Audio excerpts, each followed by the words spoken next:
Καλώς ορίσατε στην Going Koi Cyprus. Η Going Koi Cyprus ασχολείται αποκλειστικά με τα ψάρια koi και φίλτρα, τροφές και οτιδήποτε έχει να κάνει με ψάρια koi. Δίνουμε μεγάλη σημασία στην ποιότητα, γι' αυτό χρησιμοποιούμε τα καλύτερα φίλτρα και ποιοτική τροφή. Μεγαλώνουμε τα ψάρια μας στο ιδανικό περιβάλλον, την ύπαιθρο, έτσι ώστε να σας προσφέρουμε ό,τι καλύτερο μπορούμε από πλευράς ψαριών και εξοπλισμού.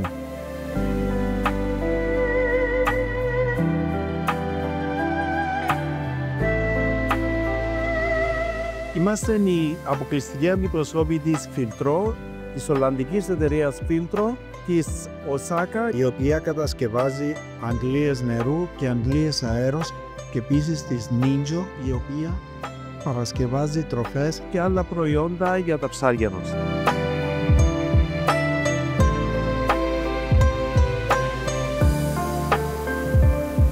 Πριν προχωρήσετε για την κατασκευή της λίμνης σας, θα ήταν καλά να επικοινωνήσετε μαζί μας. Οι πληροφορίες μας υπάρχουν στο website μας, έτσι ώστε να μπορέσουμε να σας βοηθήσουμε να κάνετε τη λίμνη σας καλύτερη.